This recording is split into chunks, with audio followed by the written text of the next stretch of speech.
we are the gatekeepers of what is published and what is sent out into the ecosystem. Welcome to the Smart Talk series, the show for professionals who want strategies, tips, and real talk about all things PR, marketing, and social media. Your host is Melissa Vela Williamson, an award-winning, accredited, and nationally recognized PR pro and communication thought leader. And now your host, Melissa Vela Williamson. Hello and welcome to the Smart Talk series. I'm Melissa Vela Williamson. This season, our focus is on cultural strategy. Today, I'm joined by Gabriel Reyes. Gabriel is considered one of the pioneers of Hispanic marketing in the entertainment industry. He has led Reyes Entertainment, a boutique PR agency based in Hollywood, for over 2 decades.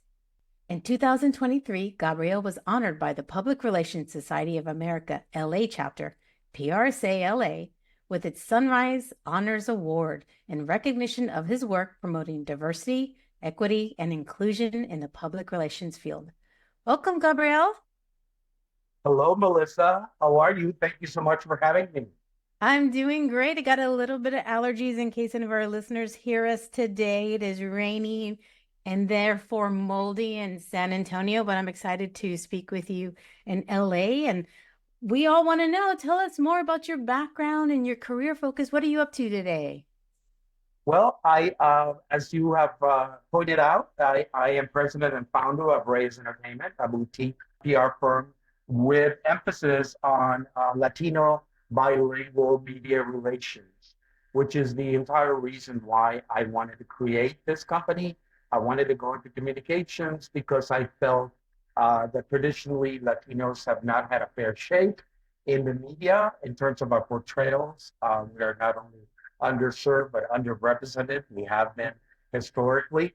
And I wanted to not just inform and educate the mainstream American public as to all of the great achievements and contributions that Latinos make and have made to this country, but also to highlight the fact that Latinos are the youngest, one of the youngest, the fastest growing and largest of the ethnic groups coming up.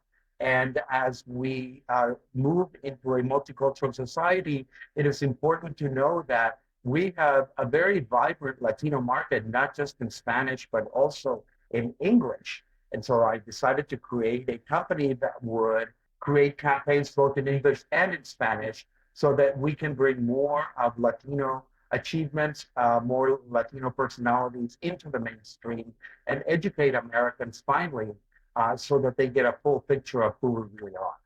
Well, I love what you're doing and what you're standing for, Gabriel, because I am very much in alignment with your message and what you're trying to share and express, that the Latino Hispanic communities in the U.S. are mainstream communities. We are becoming the majority in a lot of different cities and some states, and we're predicted to be the majority of those who live in the U.S. in a decade or so. So Yes. it's pretty incredible how powerful we are in terms of our economic opportunities, what we give to the U.S. and then what we can buy within the U.S. and as well as other factors. But you're right, the representation isn't equal to that amount of impact we have in the U.S. So I'm really, really glad that what you do can be very scalable, especially working with those in entertainment and Hollywood, right? Shaping the image or perception of what is put out there, hopefully from the beginning of a production to how it's perceived by the public when they're made aware that it's coming, that full spectrum you have an influence on. But I think what you're doing is very, very important. And I absolutely underline it with my pen twice to say this is really important. It's important. It was important back then. It's certainly important today. And it's absolutely even more important in the future that those of us from the community that we're able to really help dispel myths, but those of us not know, stats show that we're mixing a whole lot more, which is wonderful, but that we are more multicultural than ever. So we have to understand and tailor our approaches based on people's preferences and their differences, right? That's right. That's Yeah. correct. Wonderful. Well, let's talk about that and let's talk about your new book, which will help us really get a handle on this idea of tailoring. What inspired you to write your new book, Woke, a cultural competence guide for communicators? Well, I was really had been thinking about this quite a bit. Obviously, for the entire time that I've been practicing PR and seeing what the media landscape has looked like. Not only the reason that I started it, which was the stereotypical portrayals of Latinos, but then really I've started to see the media. There's been a lot of deterioration in the media landscape, and and specifically the way that a lot of communities of color, women, and other marginalized communities are referred to in the media, many times in not so great ways. The media continues to disseminate, stereotypes and, biased ways in which it refers to some of these up and coming communities. And America is fast becoming a multicultural nation.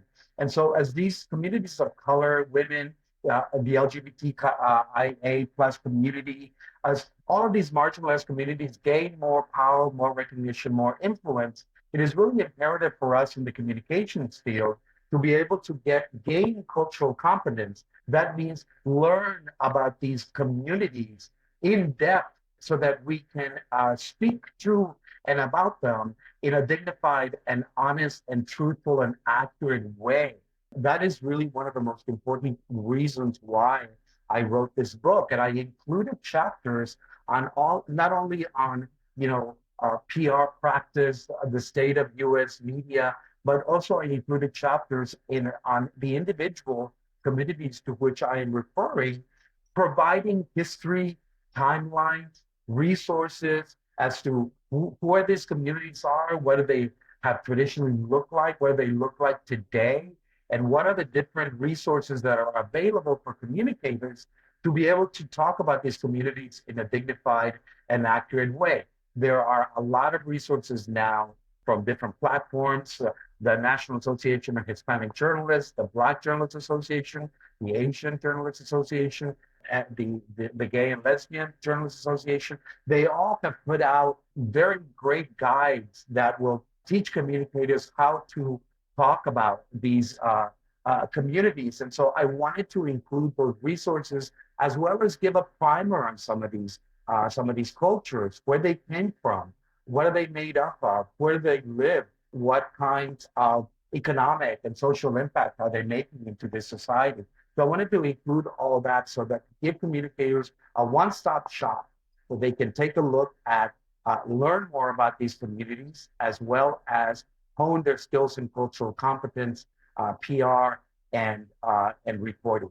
Yeah, I think all of that is super important. And when I look through your book, Gabrielle was reading it, I'm like, wow, Professor Reyes. That's how it came off to me. I'm like, this is chock full of all kinds of great resources and stats, and really a good snapshot of where we've been, where we're at now. And I like the insights that you're really offering up of where we should go, because I think that's what's really, really missing is that we see stats. Every few years we get an update from the census and the Bureau of Labor Statistics. We get an update from different associations that, really have a lot of stake and are monitoring these situations, but there's still not some conversion happening in terms of people.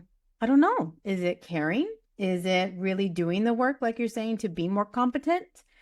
And forget that, let's just say efficient and advanced in this work. But why is this cultural competence so important to our work as communicators? I think it's very, very important, especially because as communicators, we are sort of the gatekeepers of information. As publicists, we write up narratives and we try to disseminate them. As journalists, they write up these articles that are for consumption really to the mainstream. And so we are the gatekeepers of what is published and what is sent out into the ecosystem. And so we have to strive to learn all we can about these communities and the issues that we write about so that we can ensure that we're communicating honestly and accurately.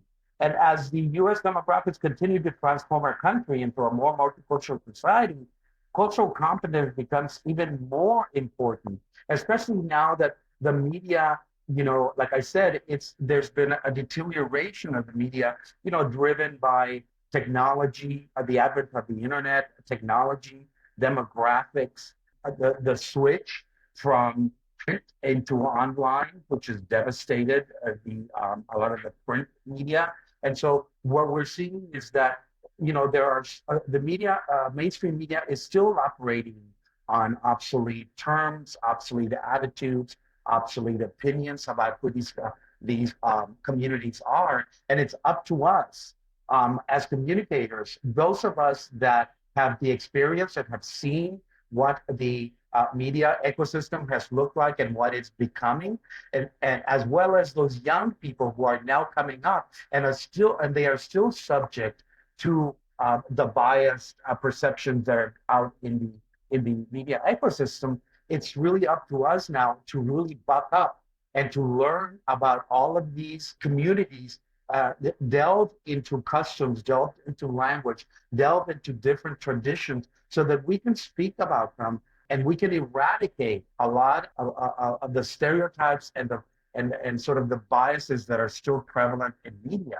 So that's why it's so important for us to be able to educate ourselves so that we can disseminate in a more truthful and accurate way.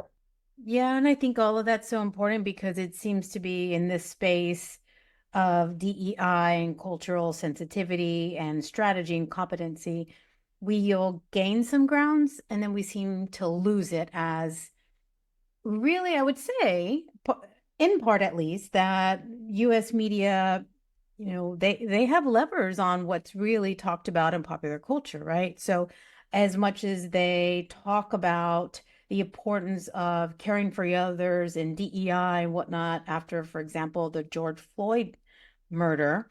And then now in 2024, with some politicians and whatnot trying to pull back DEI appreciation and work, the importance goes up and it goes down. And I really thought it was interesting that you had the word or term woke in your book, because that as a term alone has been picked apart in a lot of different ways, that someone is too woke or this is too sensitive in some ways. So I like that you're just going there. What was your thought behind using that term actually?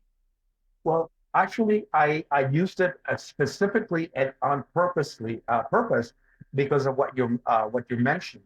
Woke, as we know, the term had been used by African American families, through history, how they talk to their kids, stay woke when you go out to the street. Why? Because they have traditionally been growing up with a lot of threats out in the street. Black people can be, can be murdered, they can be harassed, they can be. So the term was used originally to warn kids to stay woke as they, go out into the world as people of color. And then it has transitioned into a term that, equates people who are aware of structural racism, structural inequalities, structural obstacles for a lot of communities in the U.S., and people who really want to amend, to improve these conditions for people. And so what has happened is that we've seen pushback from the conservatives and the right wing, with the same argument that, say, as a gay person or gay people, we were seeing these arguments back in the 70s when we were fighting for gay rights and the right to marry, is people saying, well, you want special rights. You want special rights. And nobody wanted special rights. We just wanted the rights that everybody else had. Same thing with woke. Now people are waking up, so to speak, and saying, we want social justice. We want to be able to bring down the structural racism and the structural inequalities in this country. But those who benefit from those structures are pushing back and putting a negative face on the word woke. In the same way that they push back on BLM, Black Lives Matter, they put a negative face on Black Lives Matter. And certainly I'm reminded of the saying, I'm not sure who coined it, but the saying basically says, America is so structurally racist that if you attack racism, they tell you that you attack America. And that's pretty much what happens. Anytime, Hispanics rise up or Black people rise up, any minorities rise up, to demand social justice, it's immediately, the tables are immediately turned by these conservative forces to malign people who are fighting for social justice. And so that's the reason why I chose the word woke, because it's controversial now. People have gone to different extremes on this word, and I want to make sure that I can wake people's curiosity just by the title, and that's why I chose that title. I love that. That's a really helpful explanation. And it's very true. I mean, we can know about a lot of things as people, but doing something about it is different. And I think the justice part around knowing that you're not asking for something special, maybe you're asking for something equal. And just paradigms and words, you can see how much in just this conversation they matter. So equipping communicators is really, really important. And I think what you're doing that's so close to, in some ways, an epicenter of mainstream communication through entertainment is very valuable. So please keep championing this because it truly matters in terms of making any kind of real difference here. And, we talked a little bit about the Latino community, and I think part of what I see from my vantage point is that it does benefit some folks if we are more quiet or silent. And then we are also battling histories of collectivist culture within our families. We are often taught to be one of many and in some ways not be too loud and be too much. And, that's a whole other topic, really. But it kind of comes together in terms of if we're the largest ethnic group in the US, we should not be the most silent and we should not be missing in these big conversations and important matters. So that is something that we really need to come together, keep our voice, keep our ground on, because that's really important. Absolutely. Yeah. And then in the book, you include a chapter on the state of US media.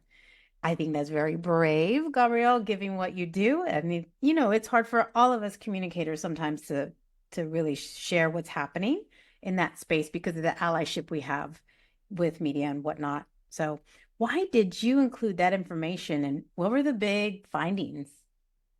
Well, I definitely wanted to include a chapter on the state of U.S. media simply because, as I said before, I've noticed, so much deterioration in the media happening over the last few years, but really decades. And I wanted for people to know the history of where we've come from and where we are, how we got here.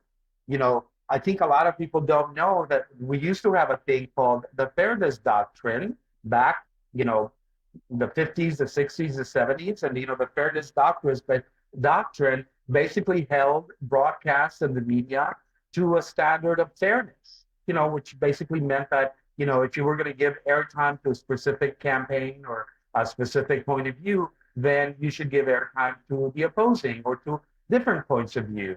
But that went by the wayside with Ronald Reagan, and in the 1980s, the Fairness Doctrine was repealed, and so that gave rise to really a cacophony of voices in the media. So basically it said that when we got rid of the Fairness Doctrine, it opened the floodgates to anybody that wanted to put together a media platform.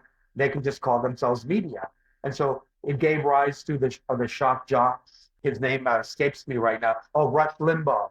People like that. It gave rise to very, very toxic media that has since proliferated.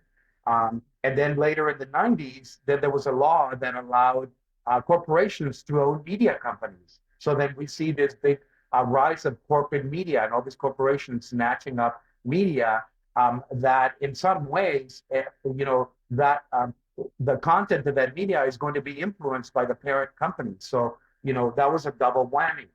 And then, we see the advent of technology. The internet came in, and then we had a big not a depression, but an economic downturn in 2008, which really decimated media. And so it was a combination of the internet, social media, and the economic downturn that decimated print media, so that we know there's hardly any newspapers left. There's what they call news deserts, this cities where they have no local paper. And so, really the influence of media really declined, legacy media, and then we see a rise in social media and online media of all different types. And so we see a rise in the cacophony of all different kinds of voices, some legitimate, some not legitimate, some disseminating truth, others disseminating nothing but lies. And so, I wanted for people to see this is the transition. This is how media has gotten us to the place that we are. And so now we all need to be very savvy consumers of media so that we can see where's the media that are spreading falsehoods and how do I not fall in for this? So it encourages us to be better consumers of media and to educate ourselves more so that we can see the difference between media that is not accurate and media that is accurate. So I wanted to just really give a whole history of where we are in terms of media, where we've been, and what are the kinds of things that we might be able to do. I think, the findings are that we have a very widespread, a very large mix of different kinds of media, and that we need to be more mindful of how we consume that media, since we have kind of a free-for-all media environment these days. I'll say, in addition to what we consume, we have to be conscious as professional communicators and PR pros that are tasked with media relations to not be so pressured to get as many clips and hits and coverage as possible in a limited landscape that we're just pitching anybody with a URL we can these days. Yeah. And that's some of the reality that I've been seeing out there, is that as you work to educate your clients and manage expectations of, look, and I hear this a lot, like, it didn't used to be like this, but that's the way it is now. That the reality is, here's what we need to work with. And I, like you, I'm very much for vetted media outlets, those with some kind of history and pattern of fact checking, and that they have someone that they're responsible to, for sure, in terms of some kind of ethics, right? Journalism ethics and fairness and whatnot. But in addition to mainstream and traditional media outlets, we've got all these new quote unquote publications, right? That are published online, which is great and it's accessible, but in some ways, what gets more clicks gets more ad revenue dollar. And I've seen a lot of traditional outlets really kind of succumbing to that and putting out a lot more clickbait, as we call it, than ever before. I saw a piece on the local TV news the other day and my heart just broke. And I remember my husband was looking at it and he's like, why is this on the news? This is about like good drinks to have, like tea and Kool-Aid, and it wasn't even a soft drink brand. It was just like, this hibiscus tea with ice, and it was something very boring, just as boring as I said it, but there was no newsworthy criteria on it. And actually, Gabriel, there was no brand on it either, so I couldn't say clearly, well, that was a sponsored segment, or here's why they had that running. Because some of the sponsored content I've seen lately in broadcast news has been pretty well disguised. That seems like it is a real segment, right? An earned media segment. Right. And that one, I said, it breaks my heart, because do you know how many organizations would have loved that time? How many nonprofits could have helped people if they had that segment?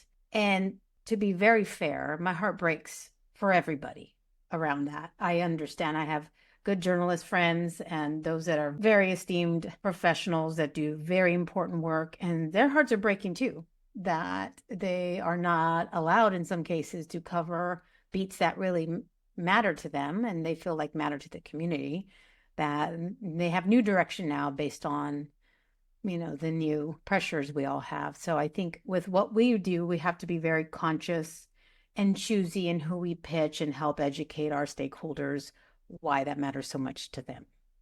Yeah, and it seems to me, to your point, is that now media are being weaned to publish more sensationalism, more what you're saying, clickbait, because these are the stories that are paying off for them in terms of clicks, in terms of engagement.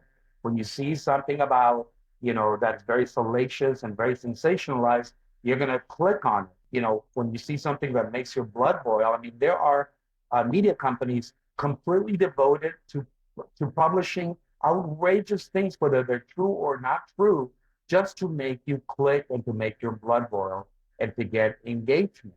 And unfortunately, that seems to be a trend. That seems to be a pattern. When you take a look at print media and how it's been decimated, most of them have been newspapers. Most of the magazines that have gone by the wayside are service media and other kinds of magazines. The ones that have survived are the gossip magazines, the celebrity magazines.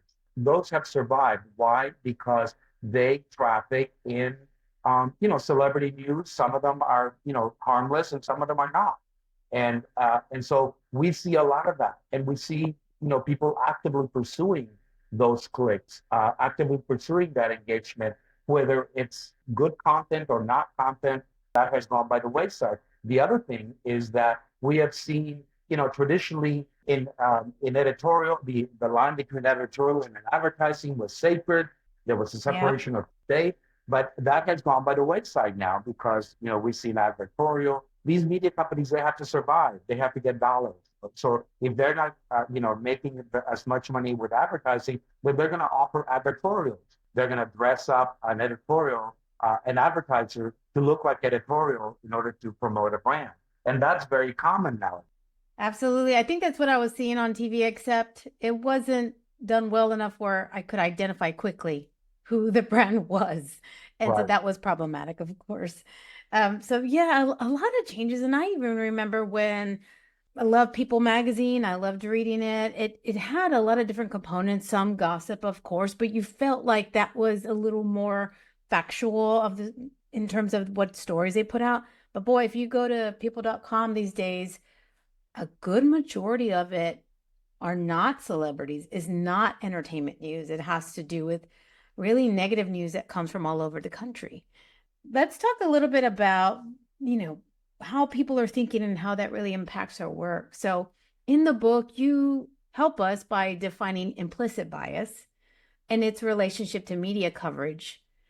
What does implicit bias mean to you, and how do you think it's manifested in media? Implicit bias is really basically the inherent beliefs and views that we hold about people unconsciously. For example, in the media ecosystem, so to speak, in the zeitgeist, things like women are bad drivers. If you say the word airline pilot, you think it's a man. If you say the word nanny, you think it's a woman. If you say my housekeeper, your mind, you'll picture a Hispanic woman or a Black woman. So that's implicit bias. Implicit bias is really an unconscious belief. They're unconscious beliefs that we all hold, and we don't even know that we carry them. But we do. Everybody does. That's just the way that we have grown up in this country, and that's the way that media has weaned us into accepting, certain beliefs, certain attitudes as givens without question. And so that's implicit bias. Women can't drive. Latinos are lazy. Latinos can't speak English. Asians are smart. Those are all implicit bias. And the way that it's manifested in the media is by having, we have lazy writers, lazy editors that will depend on obsolete terms and obsolete attitudes when they report. One of the, major examples that I gave in the book is, the reporting under George Floyd protests for many newspapers and TV outlets were referring to those protesters as thugs. And that has been, sort of the way that media has traditionally referred to as to African American protesters or African Americans in general as thugs. And there's this idea that a lot of people hold is that Black people are criminals or that Black people perpetuate crime. This is implicit bias. This is the attitudes that we hold. And so we still see this in media by the way, the words that people choose, the words that these writers and editors choose in order to report. And the reason is because we still see, even though we are champions of diversity, equality, and inclusion, we still see that newsrooms are largely run by white males. When you take a look at the media establishment, really the mainstream media establishment is out of New York and Washington, D.C., mainly. And so the people who are in those newsrooms in New York and Washington, D.C., they make millions of dollars. They live in, big penthouses and big houses out in the suburbs. Very few of them really know how people live, especially how people of color live. And so we're seeing all the reporting that they do, we see it through their lens, the lens of their experience, the lens of who they think Americans are, who they think these groups are. So they report through these lens. Why? Because they don't have cultural competence. They have not taken themselves through a course or taken themselves through the process of learning about the different communities that they're reporting about so that they can do it accurately and fairly. So they're falling back on the use of stereotypes, and they're falling back on the use of implicit bias to report on these communities, and which it does us all a disservice. Yes, and I want to be fair to that because you are from LA and close to entertainment, that part of the way we may gain some of these unconscious beliefs is from what we see, from childhood on in some of the movies and shows we watch, and in some very positive ways, that programming, that writing by those writers has evolved. And I love that streaming services have brought us opportunities to have more shows and more different types of pros work on those pieces. But do you talk about this within Hollywood as well, Gabriel? What are your thoughts there? I do talk about it within Hollywood as well, and one of the examples I give, and there's lots of examples, but one of the examples I give is Congressman Joaquin Castro last year wrote an op-ed in the Daily Variety where he linked the El Paso shooter, the guy that went down and shot all those people in El Paso. He linked that to the conservative rhetoric that we're seeing an invasion. There's an invasion in the southern border, an invasion of illegals in the southern border. And so some of these people act on these things, just like this guy. He acted on the fact that somebody was disseminating this language about Latinos invading the country. So this guy took it upon himself to go down to El Paso and shoot these Latinos at Walmart. And probably they were citizens, probably they were legal residents. But this guy didn't care. He just saw Latinos and he shot them up. So yes, what we see in movies, what we hear politicians, the way we hear them speak, does affect who we are. When it comes to Hollywood, we've seen the Latino stereotype played over and over and over again. The Latino criminal, the Latino drug dealer, the menial worker who can't speak English. They're kind of slow. If there is one documentary that I point out in the book, and it's called The Bronze Screen, 100 Years of the Latino Image in Hollywood. It's very, very telling because it starts from 100 years ago, all the movies, all the directors, and how they have treated Mexicans, and Latinos in their portrayals. And it has been abysmal, abysmal, the images that have been sold to the American public about who Latinos are.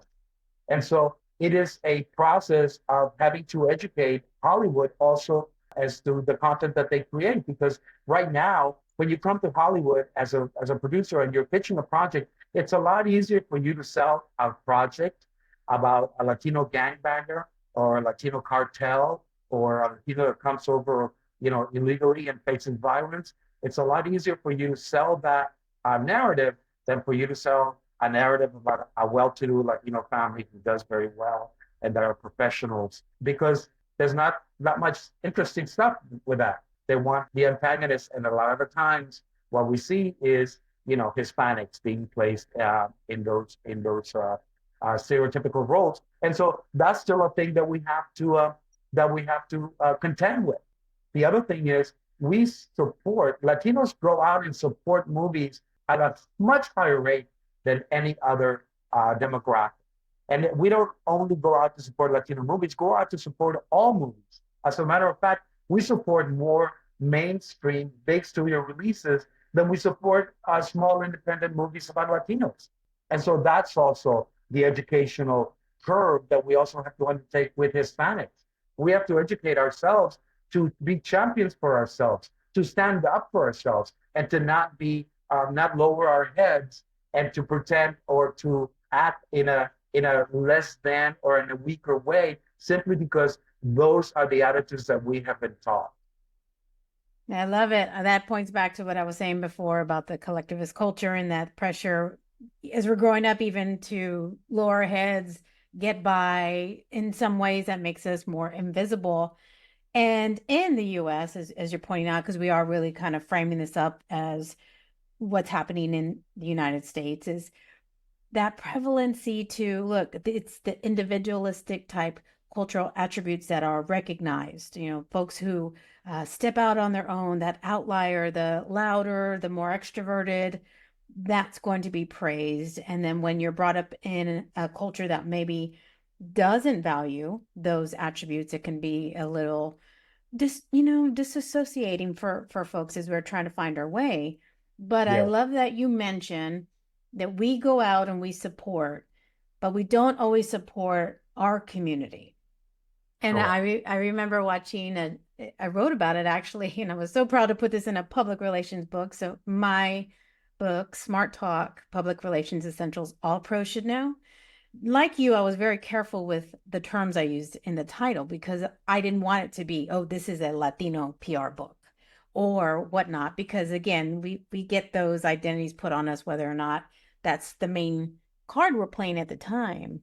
Yeah. But I actually quote a part from a George Lopez bit I saw when I was young, when he was in the Latino Kings of Comedy. So again, they have to put Latinos there. We have to admit that that's what this is instead of just having Latino comedians in it, right?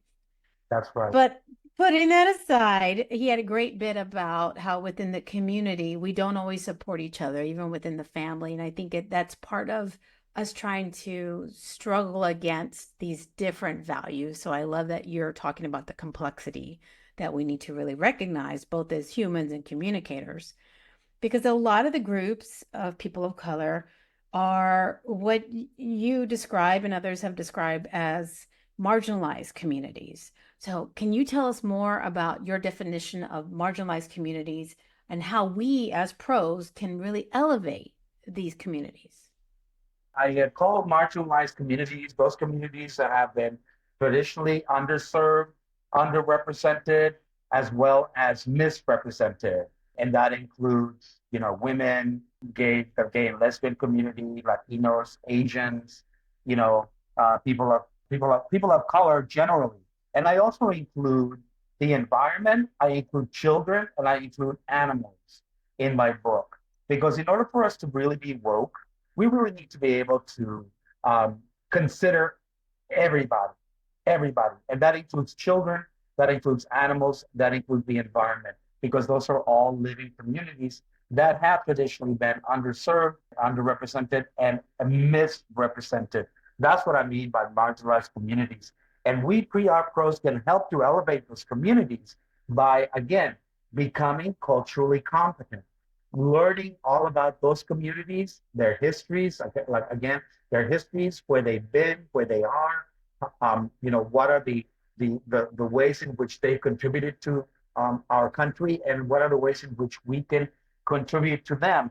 And one way to do that is, again, educating ourselves and taking advantage of all of these wonderful resources that are available. Like Race Forward is one great platform that has a lot of great resources in terms of how to report, how to talk about these communities in a truthful and dignified way. So I would say PR pros, educate ourselves in cultural competence. What are the ways in which we can speak to and about these people in order to help to elevate all of us? Because what happens is when you discriminate against one group, in reality, you're discriminating against the entire country as well as yourself. If you're looking down and you're punching down on a group, eventually that group is not going to do well in this country, and that's going to affect you as well. And this is the thing that I don't understand, how racists and racist structures continue to try to punch down people and to give them a terrible existence when that will affect the entire country. It affects everybody. So, practicing racism against one group will also affect you. So it's better for us to lift everybody together, because everybody will lift together, and we don't have to look down on a specific group, or to say, oh, that's not part of the mainstream, or that doesn't concern me. It should concern all of us. And so that's what PR pros can help to elevate us by educating ourselves and raise everyone's vote. Yeah, I think that's really important, because I think some of those consequences you're naming is when the individualistic type culture attributes really separate us and are negatively charged and have consequences around them. So we humans are social beings. We're meant to live and commune and help each other to survive and thrive.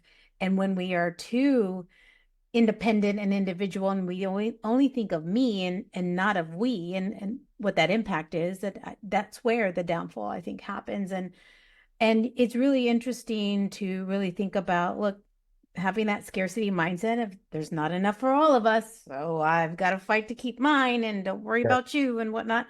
There really is. There's so much, abundance and opportunity for us all. And I think that, one thing we can do as communication professionals to make a difference is, if you see an opportunity to elevate a group that has not had their time in the spotlight, has been misrepresented, has been misunderstood, take that step. If you can invite someone that's missing from the conversation, being because of where they work, what level they work at, the color of their skin, like whatever differences that make them othered in your group, be the compassionate pro and pull them in, because they're going to help you see different points of view, to our earlier points, that we would miss if we don't have those lived experiences or the data like we're talking about to show us the difference. So, Gabriel, in your opinion, are there other steps that communication pros can take to make a positive difference around all this?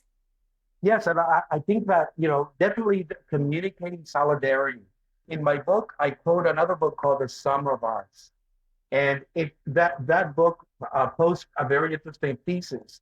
And that thesis says what I would just said, that when you discriminate, white people discriminate against Black people, the white people are also affected. The book posits that white people, and as you hear this term a lot, we're going to take our country back. So the way that white people have been weaned in this country is to believe that they own this country, and that everybody else is a guest and beholden to their wishes. They are taught that if a Black person gains power, that means that they have less power. So they see it as a zero-sum game. And I posit in my book also that a lot of this virulent racism has come up due to the fact that President Obama was elected. So once we got a Black president, then all of these racist, undertones and the undercurrents came up to life, because they felt as though they're losing their country. They're losing their country. If a Black person has power, I'm losing my power. So it's very difficult to say to these people, you're not losing power. We're all gaining power. If you raise Black people, then we all benefit. And so that's a very tough lesson for white America to learn, because they have been weaned on this belief and this attitude for years and years, for decades, for generations. They've been told that America is owned by white people and that everybody else is a guest. And so when they see minorities gaining power and influence, they see it as they've lost power and influence. And so they got to take the country back. And so the way that we communicators can help make a positive difference is by really pushing this idea of solidarity with all groups. The same thing that we see, we call people allies, people who are sympathetic to the gay cause are allies, who sympathetic to women, they're feminist allies. And all that means is that they're in solidarity with us. And so we need to push the narrative of solidarity between peoples, meaning that if we lift somebody else, we lift ourselves. If we lift Black people, we lift ourselves. We lift Hispanics, we lift ourselves. And so, and the idea that this country belongs to everybody and not just one group, that's what we need to keep pushing, solidarity between groups. And that's a very tough nut to crack because, again, we see so much media pushing the opposite, and then we see a lot of the white population really adhering and holding on for dear life to this idea that they're superior and that they lose power if a people of color gains power.